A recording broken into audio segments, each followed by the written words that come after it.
வணக்கம். பிப்ரவரி மாதம் Rotterdam film ஃபெஸ்டிவலில் award வாங்கின படம் இந்த பேட் கேர்ள். இயக்குனர் வெற்றிமாறனுடைய ப்ரொடக்ஷன், அவருடைய அசிஸ்டன்ட் வர்ஷா பரத்துடைய டைரக்ஷன். வெற்றிமாறனுடைய ப்ரொடக்ஷனில் கடைசி படம் வேறு அனௌன்ஸ் பண்ணியிருக்காரு. இதோடைய டீசர் வந்த உடனே இதை பற்றின கான்ட்ரவர்சியும் வர ஆரம்பிச்சிச்சு. பயங்கரமாக பொலிட்டிசைஸ் பண்ணி அதை ஒரு பெரிய டாப்பிக்காக சில நாட்கள் ஓடிட்டு இருந்தாங்க. அப்புறம் அப்படியே அதை மறந்துட்டாங்கன்னு வச்சுக்கோங்களேன். ஸோ ஒரு வழியாக இப்போ இந்த படம் ரிலீஸ் ஆயிருக்கு. வெற்றிமாறனுடைய இந்த கடைசி ப்ரொடக்ஷன் எப்படி இருந்துச்சுங்கிறத சொல்கிறேன்.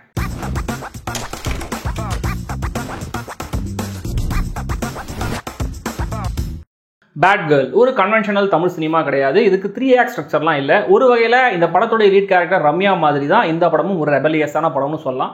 ரம்யா ஒரு மிடில் கிளாஸ் பிராமின் வீட்டு பொண்ணு, ஸ்ட்ரிக்டான அம்மா அப்பா, அதை விட ஸ்ட்ரிக்டான பாட்டி, அம்மா ஒரு டீச்சர், அதே ஸ்கூலில் ரம்யா ஸ்டூடெண்ட். ரம்யாவுடைய வாழ்க்கையில் 3 வெவ்வேறு காலகட்டங்களில் அவங்களுக்கு கிடைக்கிற அனுபவங்கள் தான் இந்த படம். ஸோ அடுத்து என்ன அப்படிங்கிற மாதிரிலாம் இந்த ஸ்கிரிப்ட் கிடையாது. அந்தந்த மொமெண்ட்டை ஃபீல் பண்ண வைக்கிற விஷயங்கள் தான் இந்த படத்தில் பிரதானமாக இருக்கும்.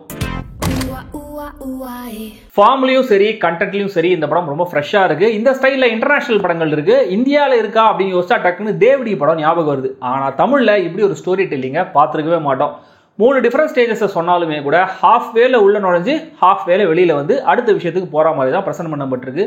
ஸோ நடுவில் என்ன ஆயிருக்கும், இதோடைய ஃபுல் ஆர்க் என்னவா இருக்கும் அப்படின்னு சின்ன சின்ன ஷார்ட்ஸ் மூலமாக டயலாக்ஸ் மூலமாக சொன்னாலும் எல்லாத்தையுமே ஆடியன்ஸ் கனெக்ட் பண்ணிப்பாங்க அப்படிங்கிற அதீத நம்பிக்கையில் வேகமாக அடுத்த பேஜை திருப்பிடுறாங்க. டயலாக்ஸ் எழுதப்பட்ட விதத்தை விட அதோடைய டெலிவரி செம்மையாக இருந்தது. ஒரு டிப்பிக்கல் பிராமணிக்கல் வீட்டில் நடக்கிற கான்வர்சேஷன்ஸை ரொம்ப ரியலாக ப்ரெசென்ட் பண்ணியிருக்காங்க வர்ஷா.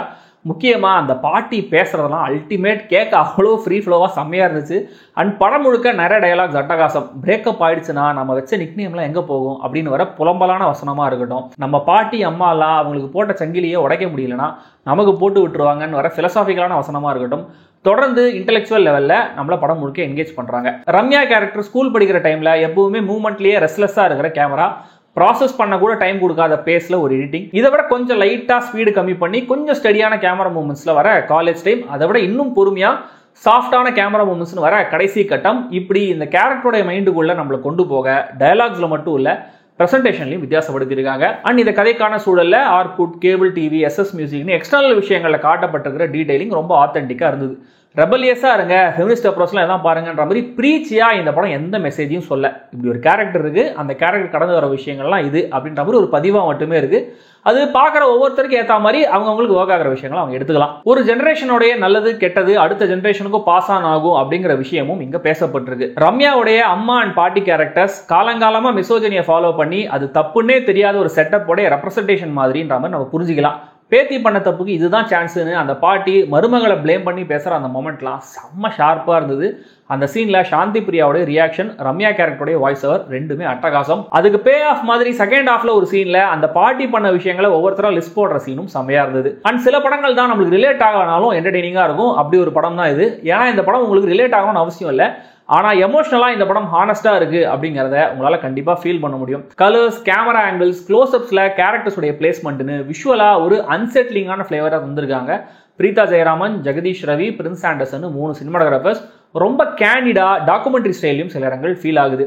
அமித் திரிவேதியோடைய மியூசிக் இந்த விஷுவல்ஸுக்கும் யூனிக்கான இந்த ப்ரெசன்டேஷனுக்கும் ஏற்ற ஒரு மூடில் இந்த வேர்ல்டுக்கான ரம்யாங்கிற கேரக்டருடைய மைண்ட் ஸ்பேஸுக்கான ஒரு சவுண்ட் ட்ராக் மாதிரி பெர்ஃபெக்டாக ப்ளே ஆகுது. ரம்யாவா அஞ்சலி சிவராமன் ஒரு ஸ்பாட் ஆன் பெர்ஃபார்மன்ஸை கொடுத்துருக்காங்க. வீட்டுக்குள்ள அவர் ரொம்ப அலட்சியமாக சேரில் உட்காந்துருக்கிற விதம், அவங்க காட்டுற அந்த வயசுக்கே உண்டான தெனாவட்டு, ரெபல்லியஸாக மாறுற விதமும் ஒவ்வொரு ஃபேஸையுமே கன்வின்சிங்காக போர்ட்ரே பண்ணியிருக்காங்க.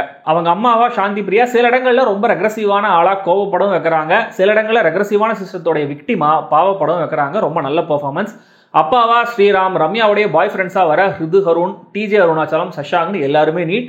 ரம்யாவுடைய பெஸ்ட் ஃப்ரெண்டாக கடைசி வரைக்கும் அவங்க கூடவே வர சரண்யா ரவிச்சந்திரன் கேரக்டரும் ரொம்ப நல்லா எழுதப்பட்டிருக்கு, நல்ல பெர்ஃபார்மன்ஸும் கூட.